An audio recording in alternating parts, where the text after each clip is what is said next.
Our family life was falling apart. It was financially stressful is an understatement and a half. I couldn't even cope with opening up bills. Like, I shut down in a lot of ways. I just had months of bills in a plastic bag. I couldn't figure out how to even cope with anything. Struggling with financial hardship, Marsha Vanwynsberghe found a way to turn her life around by harnessing the power of her thoughts.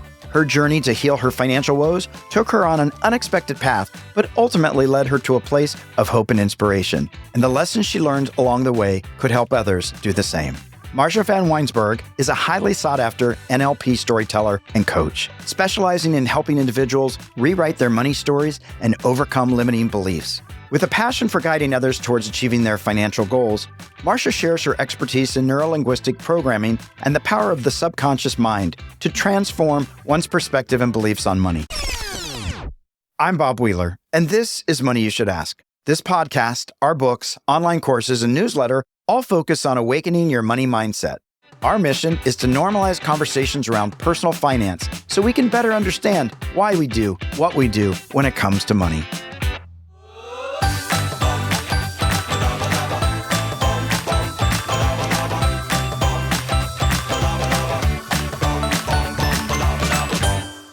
Bring a little money mindfulness to your life. Follow me on Instagram at Money You Should Ask.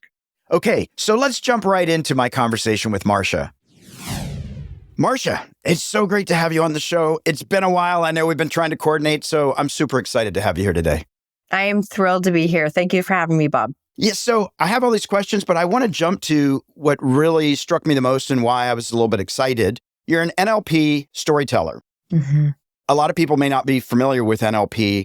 For me, it was really an important study learning that I got, and it's part of what I used for Money Nerve and all that stuff. I was already sort of thinking that way about the neurological pathways and all that stuff. But can you say a little bit about what an NLP storyteller is?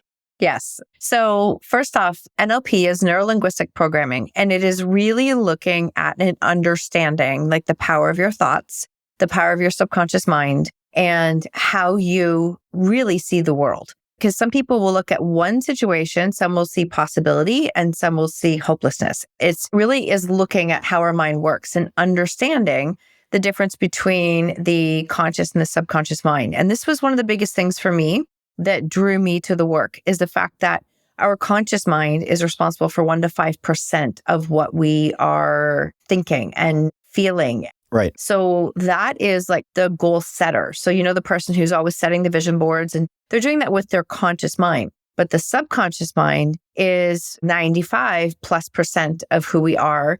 And most of that was created before the age of 7. So we have stories and programs running in our consciousness, which is our body, all day long. I actually just looked this up number yesterday for a podcast, and I think it is 80,000 thoughts a day, and 80% of them we repeat every single day. And of those, like 75+% are negative. Wow. So the reason that that's important is because I can set the vision board. I can consciously work so hard to hit my goals. If I don't believe that I can, then I won't. And that is why we can get so close as humans to our goals, but then we self-sabotage over and over and over because we don't believe that we are capable or worthy of achieving it. I selfishly went into this work because of really skipping past a lot of steps of healing and understanding that I'm a pretty tough cookie, but you can't outmuscle limiting beliefs. I've tried my whole life. Right. So it was like, let's stop and step back and actually look at what was holding me back. And the more I dove into the work, the more it was so powerful to learn how powerful our own brain is. Yeah, it's amazing. Not just the brain, the body, right? Mm-hmm. You also talk about the body has a story. Mm-hmm. I talk about every story has a cost. I have a background in somatic therapy, body-based therapy, and we hold so much, not just in our brain unconsciously, but our body. We hold so much. And at least for myself, there was a lot of unrecognized trauma that I had to work through. Yeah, I thank you for sharing that. And that's the piece we talk about our subconscious mind. That's like literally our whole body. And so if you've ever been in a situation where you actually have a reaction to something, even though it hasn't happened yet, That's your body getting you ready for stress that you anticipate that's coming that's not even there yet. And that's really powerful when you start to understand it. But we hold that trauma inside of our body. I don't have the stats on this, but for anybody who's listening, it's really powerful to look at the work to understand that people who have undergone consistent trauma in their life or persistent trauma and have been in a really heightened state of fight or flight, their correlation with autoimmune disorders is incredibly high. I am not a doctor in diagnosing. I'm just saying that we are seeing more and more proof that what we are doing is affecting our body and how we are carrying ourselves. It makes a difference. It really does.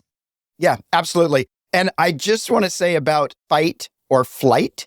So I used to go into these workshops and I would do these things, or even in my own, just in my life. And I was like, well, I don't flee and I don't fight. I freeze, which is also a form of flight. And so for the longest time, I'm like, but I'm not fleeing.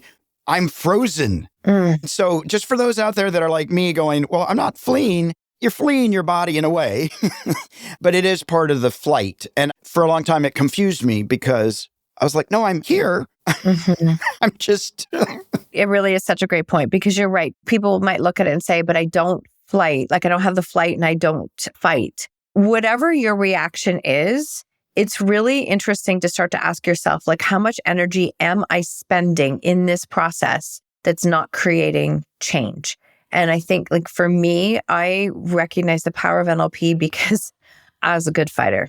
I could fight every single battle. Like, and I mean, I joke and I laugh, not in a self-deprecating way. This is just recognizing that was my reaction to trauma from an early age. I was a fighter and those skills worked for me really well until they didn't. And I think that's the other piece is that we all have strengths. We've learned them. It's how we learn to cope and move through our life. But there does come a point where those strengths, they literally become a weakness. And we have to learn a different way of doing things because we're not achieving what we want to achieve or we're not creating the results that we want to. And we're the common denominator. So we have to start to look at what is it that I could learn to do differently. Yeah, absolutely. You know, what excited me is you've got some of these phrases that feel so important to me, silenced to outspoken. So there's so many people, I believe. So I have a belief that we all want to be in connection. We all want to know that we matter and we all want to have impact. Deep secretly down, even if most of us don't own that, I truly believe those three things. I agree. So for me, I was living in complete fear. You know, outwardly, I could land on my feet and I would just go, oh my God, how that happened again, right? I was just really lucky a lot of times, you know? I presented really well. But inside, I was terrified. And if you got me in a group of people, I could barely say my name. You know, professionally in my office, safe in my chair, I could give all kinds of wisdom, but out in the world, terrified. So for me, there was a piece, though, that kept saying, I want to have impact. I want to know that I matter. And I want to be in connection with people. And the way I'm doing it right now, it's not authentic. It's not real. And I don't believe it. So I had to dive in deeply and look at a lot of stuff, confront a lot of demons, go through a lot. And the reason I do all this is to help other people recognize that they have the power to do it scared, do it shaking with the quiver in your voice, but show up. Your voice matters. It's unique. It's different. And it matters. Your voice absolutely does matter. And I would say, like, one of the things that people do come to me for and ask is this piece on how do I use my voice? And I can't do it like you can do it. I'm like, okay, but you're looking at like year 10 of doing this. It's just like we compare our chapter 1 to someone else's chapter 20. And I think that sometimes when you get to chapter 20, like chapter 20 is still not chapter 50. So we still always have room to grow. But we have to remember that chapter 20, like, where did we start? And we started when it was messy and I just did it. And so I think this is a piece of it is that it can be very slippery slope to look at someone else on social media and think, I can't do it like they do. But you don't know what chapter you're looking at them in and you don't know their story. I say this all the time. You think you know someone's story because you see one glimpse of their day online and you don't ever know their story. So why can't we let someone else who we maybe aspire to be more like be a guiding light to show you what's possible instead of a comparison piece? And so the messy action, people say to me, how do I even start? I'm like, you do one thing outside your comfort zone. I actually openly share it all the time. I do not hide it. I do not take any of my first work off of any of my profiles. And I leave it all up there because I want people to see that we have to give ourselves room to grow and to get better. So I openly share that video 10 years ago that I went live on Facebook right after hot yoga, looking like a real hot mess and not trying to be perfect. I did that on purpose because I was like, well, this is me. This is not polished. I had a really difficult story. So it actually seemed very incongruent to go online looking perfectly polished when my life was a disaster. That made no sense. So I was like, this is me, take it or leave it. And that messy action piece is something that we all have to put the time in, right? Like the Malcolm Gladwell quote, 10,000 hours. If you want to get better at something, you have to be willing to do that work. So from silence to outspoken, those words really spoke with me because I've always had a voice. And for a number of years, I let that voice shut down because of shame, because of difficulties in my own story. And I started to embrace being outspoken again through the work of NLP. But it's also got an interesting meaning because that was what I was always told I was too much of as a kid. I was too outspoken. I wouldn't stop, you stop using your voice. You're saying too much. You're doing these things. And I'm like, this is who I am. Like I didn't understand. But when I was 10, I went to my parents and said I wanted to be in a public speaking competition. And they were like, no, you can't do that. I'm like, why not? Like, because it's scary. And this was my word back as a 10-year-old was like, it's not scary for me. I want to do it. And I fought them to the point that I did. And then I won the region that I was in. And I only say this because I could have bought that story that it was scary to be on stage. But for some reason, I recognized even then that that was their story, not mine. And I wanted to do it. So outspoken has a very special meaning for me. So sometimes outspoken has negative connotations, right? Mm-hmm. Outspoken is too much. Yeah. Or outspoken means nobody else gets to speak. And I want to say that you being outspoken, me being outspoken, if I'm conscious and aware, I could still allow other people to be outspoken too. It doesn't mean that I have to narcissistically say, only I get to be outspoken and everybody else must be silenced. Mm-hmm. It's that there's room and a warm, wide welcome for everybody to be outspoken if they so choose, right? It's not that everybody must. 100%. So I think for me, it's always important to remind that I'm trying to also hold space for other people. So I want to find my space. I want to find my ground. I want to find my voice. And I want to hold space for other people to imperfectly find their voice and their space. I love that you said that. And yes, it is a distinction. I know that the word outspoken can trigger some people, and I'm okay with that because it's like definitely it stirs up a thing that I can't do that. And I'm like, well, when did you start that story? So it's interesting. I also think that by being outspoken shows others what is possible, that they can use their voice in a very respectful way. The other piece is that being able to show up and be outspoken and hold space for others is really important. And we can't hold space for others if we are not listening to what they're saying. And we cannot hold space for others if we are trying to fix and control and manage and do and respond to what they're saying. Sometimes we have to learn how to just hold space for them. And I think because of the work that I do get a lot of really difficult stories that come my way sometimes. And you know what people need is they just need to hear, I hear you. Thank you for sharing. They don't need us to fix it. So even in those early stages, when somebody is like openly just starting to share a story and their voice cracks, they might cry, that is outspoken for them because that's a huge step for them to be able to start to use their voice. Yeah, absolutely. How do you motivate individuals, right? You hear them, you witness them, but how do you get individuals to continue working towards their goals, stay focused, and hopefully positive in the midst of challenges like drug addiction of teens or whatever those, like we have a lot of challenges on a daily basis. We do. And there's a first piece there is that we have to acknowledge that we do have a lot of challenges. I mean, I think we're facing a lot of challenges, which makes it really difficult at times. I think that motivating people, we can always only lead ourselves and we can show others what is possible. I can't make anyone do anything, but I can show them what is possible. And that's really important for me. As the way I like to say it as a coach is that I'm not one who pushes and pulls you through things. I will stand beside you and cheer you on and show you what's possible. So I think that's a part of it. And being able to recognize the small wins and the things that we've done. So when I just referenced that example about somebody sharing a difficult story, I had one last week and you could see this person was petrified to do it. I didn't push her to do it. I just held space. She spoke and shared her story, absolutely fell apart. And I was like, I am so proud of you. This takes so much courage. She goes, where do I go from here? I'm like, one step at a time. Like right now, you need to honor what you've done today, because I think we get so caught up in the big goals that we forget to honor the steps that we're taking every single day, because it's not about the destination. It's about the journey and what we're doing. So I think that's part of it, is really honoring those steps. And when we have some of those challenges, I always bring it back to a space of ownership. And again, that's another word that might trigger some people, but ownership is like taking full radical responsibility for ourselves. Like, am I showing up as my best version? What is something I can do for myself today? I'm a human being. I change every single day. Some days I wake up and I can knock it out of the park. And other days I wake up and I'm like, this is going to be an interesting day.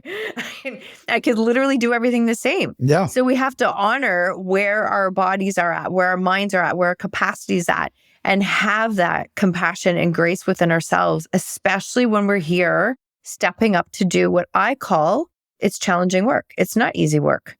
I believe that we're called to it. Absolutely. It is definitely not easy work. I went into it kicking and screaming. I always go into it kicking and screaming, but I know on the other side, the benefit and the value and the insight, it's always worth it, even though it's terrifying going in. One of the things you talked about, holding space, and I think this is so important, being witnessed, holding space for people with so much technology, with all the things on our apps and our phones, and we're all so busy, right? That sometimes the next step is just sitting and being with it. I think we don't stop enough sometimes to just say, wow, that was a big share. Wow, I've been holding that for a really long time. And let's just hold that. Because I think we're so busy like, oh, now I get to the next thing. Or I don't want to really actually feel into all of that because I might have to feel some grief or some disappointment or whatever it might be. And so I just want to really reiterate this piece about holding space. It's so important. Hold that space. Take some breaths. Yeah, I love that you said that, because I think that as much as I am sharing to hold space for others, we have to hold it for ourselves too.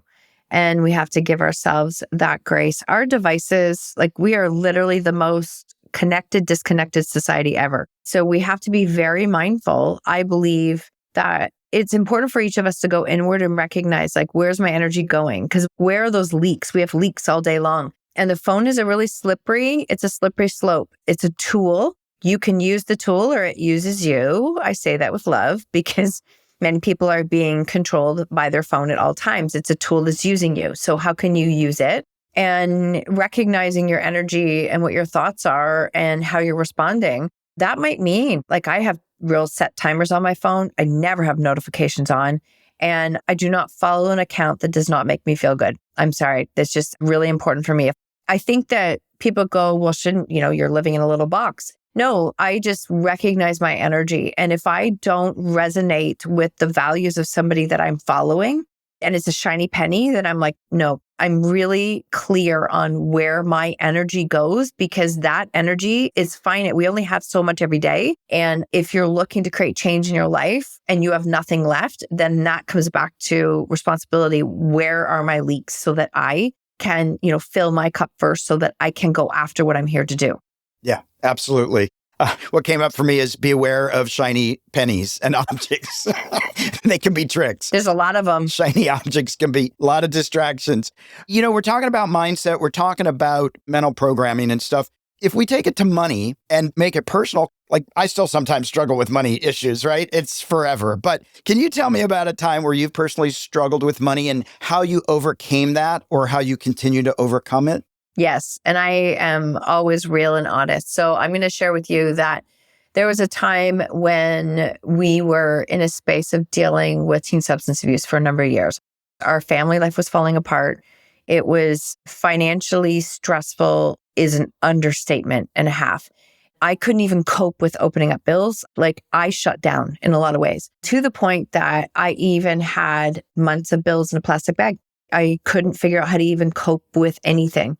And digging out of that, I know I'm not alone in that, but it's really important that when you're trying to create a shift money-wise too, or anything, don't apply shame to it, because shame will never make you change your behavior. It will never make you change your behavior. Doesn't work. Trust me. So what I started to do was like, okay, this is where I'm at. Like I can't figure out where I want to go until I know where I'm at today. And we went through this time where it was like, I remember sitting down and having to like pull out and figure out bills and start to have some really hard conversations. And how am I going to navigate this? So the thing that I didn't even understand then, I've learned it now, but I was learning it then, is a sense that our thoughts are only ever replaying the past or creating our future. They only do one of two things. That's it.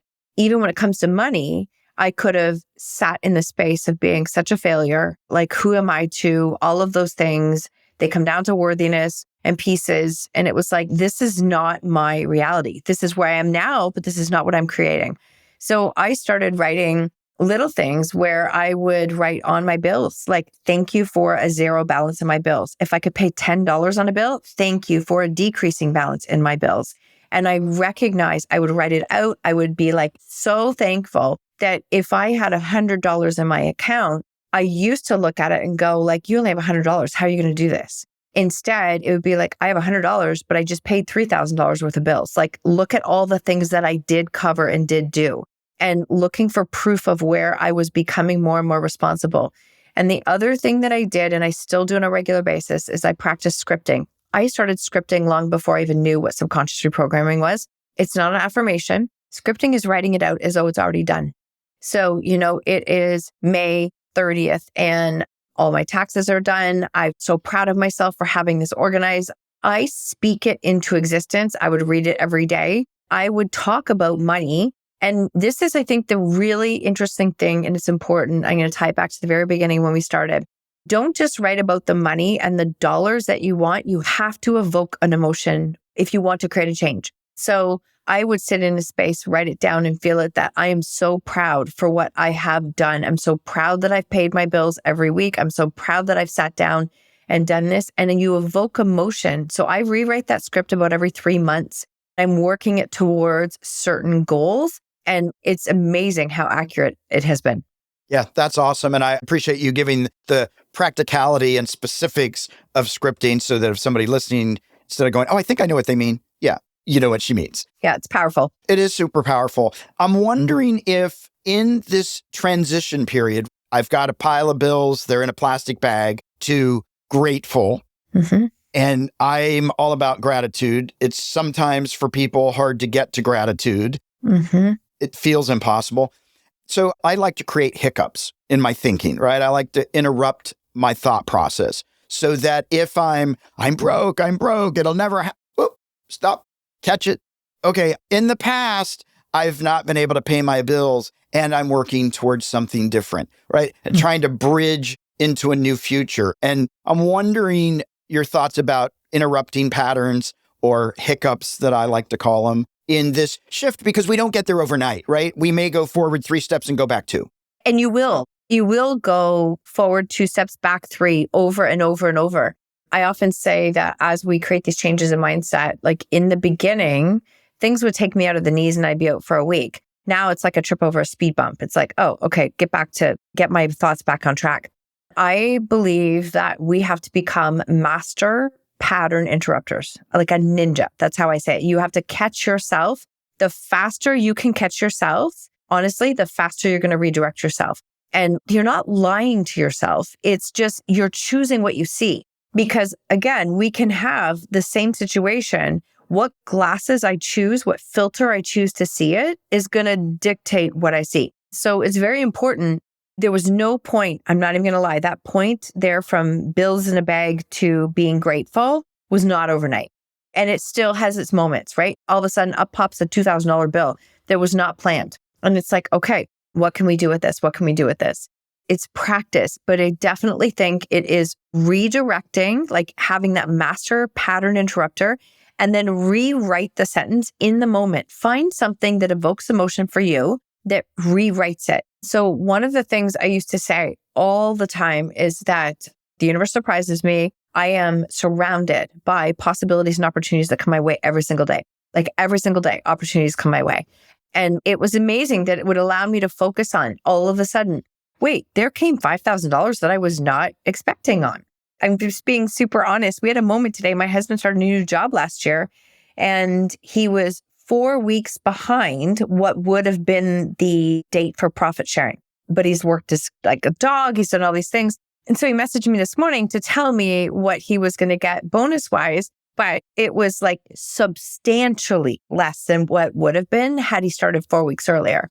Wow. And in that moment, right, that was just today. And my husband's like, wow, that money would have been really nice. I'm like, it would have. And every part of me wants to scream right now because it's like, okay, we were that close.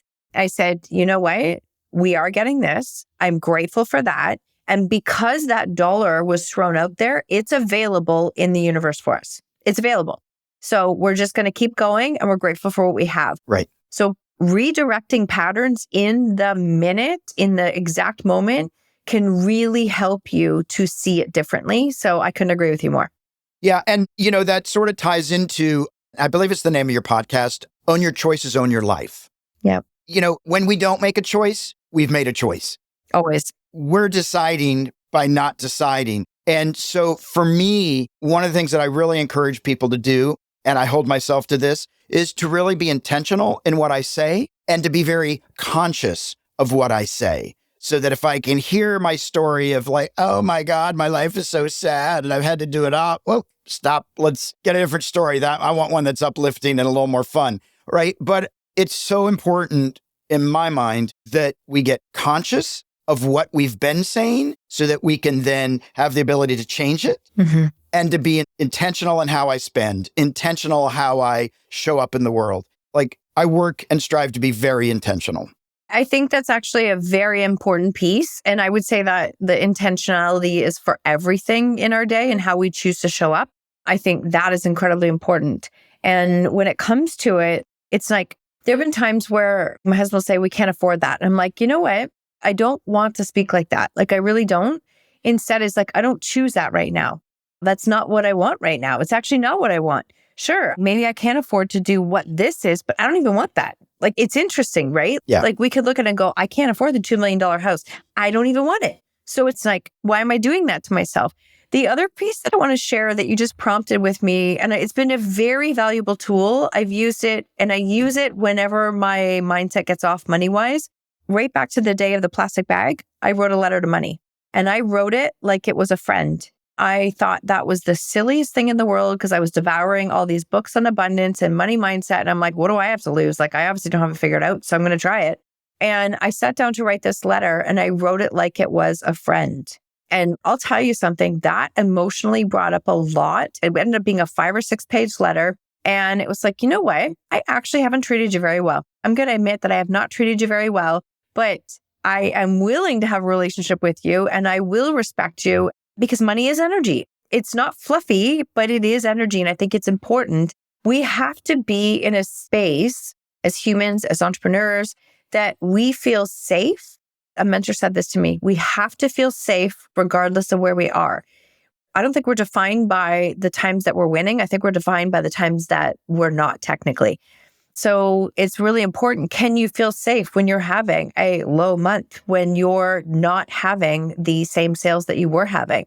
Because that's, I think, is really important. And the letter to money is something that I go back to on a regular basis. And I think it's really important when it comes to our bodies, the stories, what we're telling ourselves, and subconsciously feeling safe with having money. Absolutely. And I love that you brought that up. In workshops, we exchange wallets and purses, and it's amazing what comes up. A bit of shame and a bit of, how am I going to present? But this talking with your money. So I go in and talk with my money. I open my wallet. I talk to my dollars, ask them to bring their friends in. Lots of Benjamins would be great. And the thing is, money doesn't have to be serious and painful and very distant from us. Make it fun, make it playful. Look at your bank accounts and go, bring more of this. One thing that I love to do with clients that will come in and say, I've just inherited $100,000 or I just got a windfall, is I ask them to just leave the money in the bank for 30 days and watch people have a meltdown when they have to leave more money in the bank than they're comfortable with. I love that idea.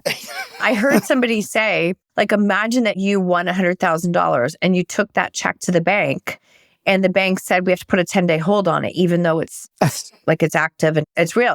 So you as a person, you know that money's there. How are you going to show up? What are you going to do? And I've used that example multiple times. It's like, it's in my account. How am I going to show up? Am I going to buy something different today because that money's there, or am I still the same person? And so I think that's a great exercise. I love it. Yeah. The more we can get conscious, the more we can make it a little bit fun, because it can be heavy. And actually welcome all that comes in. Like when we do the wallet exercise with people, if there's grief, feel the grief. Yeah. You don't need to judge it. You know, my experience has been, and I was just working with somebody the other day, a lot of anger. And I asked them to explore their compassion, and there was a possibility of grief. And then they just came back to me and said, oh my God, I couldn't find the compassion until I realized I'm grieving.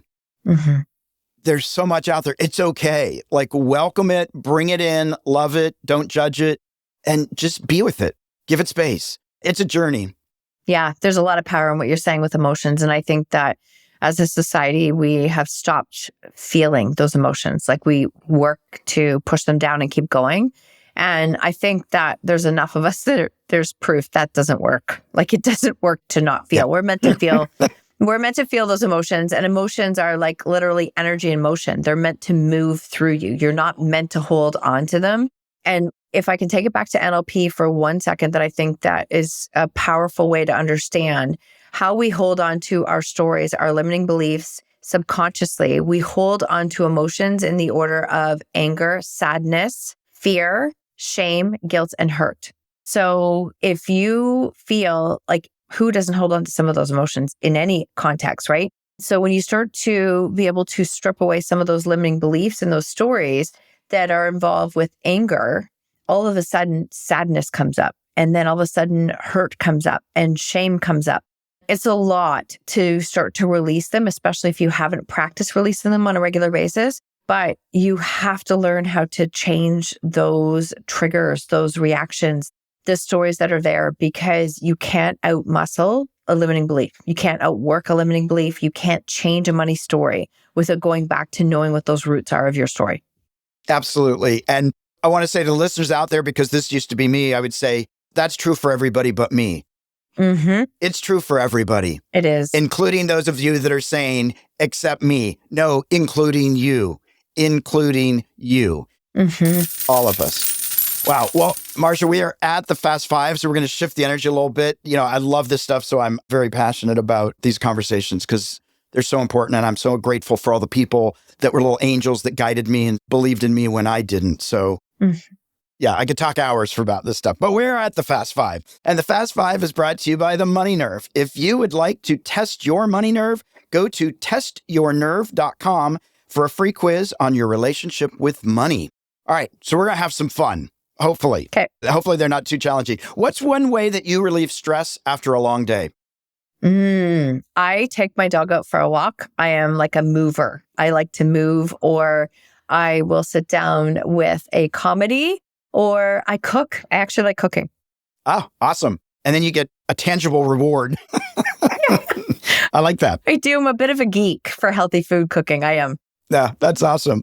What's the most regrettable purchase you have made, and why did you regret it? Oh, wow. I think I'm going to say anything I've bought on an impulse. I really am not a big shopper. I'm not, which is funny.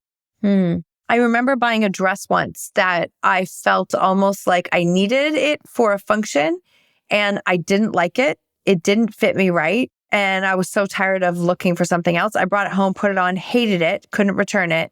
And it was like, I will not buy in a pressure situation. So I would say probably a piece of clothing is something like that that I've regretted. Bought a few of those myself. But everything is teaching me something. Exactly. Always a lesson. Yeah. What's one of your personal stories that it took you a long time to own?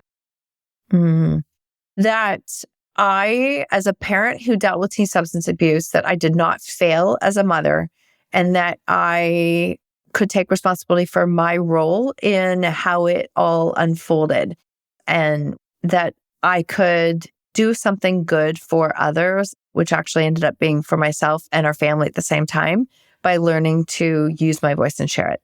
Yeah. As you say that, I think about all the parental guilt out there, people that beat themselves up and take themselves out. And I think compassion and self-forgiveness is such a big part of healing and moving forward. Huge. And parental guilt is no joke. It's huge. And I mean, I think we have parental guilt no matter what our kids do or don't do, because we always have pieces that we think we could have done better. But one of the things I just learned to do is like in the grand scheme of things, based on what we had to deal with in those years, did I do everything that I could possibly do? And the answer was absolutely. I did every single thing I could. Yeah. So that has to be enough sometimes. Yeah, absolutely. Mm-hmm. Marsha, what's one thing that we wouldn't know about you from your resume or anything that would be really interesting to know? That's a good one. That I come across as having like a really strong outside feature. And I do. Like I am a strong person. I know that. But I'm pretty soft-hearted. I have a really big heart and I want to see other people win. And you can find me watching pretty much any sports movie that's the true story of somebody overcoming something. You could see me watching it 100 times over. Yeah. I love those things. And I could be in the kitchen and I'm like, oh, is that Coach Carter? And my husband's like, he just turned the channel quickly. He's like, yes. Like, and I'm always teasing him and I'm like, it could be worse. I could be the girl who's watching all the reality love shows. I'm not. So I'm like the sports. I love those kind of movies. Yeah, be grateful. Exactly. Right? Yeah. Exactly. What could someone tell you that would convince you to do something that you didn't want to do at first? Something, if it was somebody that I trusted and they could show me the results of how it worked out for them, then I might be more open to seeing it or trying it. I definitely would come from a space of trust first. It has to be somebody I trust and know. Love it. Love it. Love it. Well, we are at the sweet spot, M&Ms, money and motivation. Marsha, do you have a practical financial tip or a piece of wealth wisdom you could share with our listeners? Something that's worked for you? Yes. I talk a lot about being vulnerable and being open. Don't be afraid to speak to experts, to get help and say, like, am I too late to start? Am I too this? Like, am I too? Because I felt that for a long time. And ironically, it's my son who's actually the certified financial planner. And he sat down with us and mapped out like the next 15 years in ways that felt really good. But it's not easy to sit down with your grown son and say, this is where we're at. And can you help us with this? And he set us up with meeting all these people and we were able to do these things. You can't change a story until you're willing to own where you are and get help from people who are able to really make that shift and change with you. And I'll tell you, there's way more opportunities and possibilities than you think. We think it's like one way, there's one way there. And we've done it with very small, regular contributions. And it's amazing how things can add up. So you can change your story in a very short period of time when you choose to be open, ask for help, and then stay on that course on a continuous basis. Yeah, it reminds me when you were just sharing that about asking for help and right, we don't like to do that or we don't like to ask the foolish questions. No. But I saw a great saying the other day, ask a question, be a fool for 5 minutes, or don't ask the question and possibly be a fool for life. Oh, that is such a great quote. Honestly, and I love that. And I think, why don't we ask the question? And it's really because we're afraid of how we're going to look. We're afraid that we're not here to know every single thing of every single thing that's possible in this world. Like, that's ridiculous. Yeah. So, recognizing that and asking and being vulnerable and just letting go of how is this going to look? Because I remember talking to him and I was like, I don't know, are we too late? Like we're trying to catch up on 10 years. That was a disaster. And he just looked at it and he's like, Mom, compared to what I see, you're doing fine. Like, it has to be enough. And I think that's a piece of it, is it really brought a peace of mind in having that difficult conversation. Yes. And most of us are not well trained in having difficult conversations and learning to stay for the hard parts. And that's one of the things that I really encourage people to do, is learn to stay, learn to have the conversation, set some ground rules, but have those conversations so that you can actually move through them instead of avoid them. So 100%. Avoiding them moves you nowhere. Moves you nowhere. No. Marsha, this has just been such an amazing conversation. We're on the same page on a lot of stuff, or I really resonate with a lot of what you say. I think for me, the biggest takeaway is to show up, get intentional, do the work, and learn to ask for help, because so many of us have stayed in a limiting belief system for a long time. And for me, I like to call it the under voice, that voice when I say, I want $1 million, and the voice behind it goes, you can never have it. You don't deserve it. That's the voice I need to get to know, not the outward voice. So the more we can start to get familiar with that voice that wants to come in, tell us we might not be enough, tell us that we're not worthy, we can tell that voice, hey, you might have saved me in the past and you thought you were protecting me, but I'm going to let you go. Thanks for the service that you gave me. And I'm ready for my next chapter. I'm ready for a new story. So, Marsha, where can people find you online and social media? First off, thank you so much for having me, Bob. And I love how you just summarized all that up because I was like, yep, that's pretty much what we covered.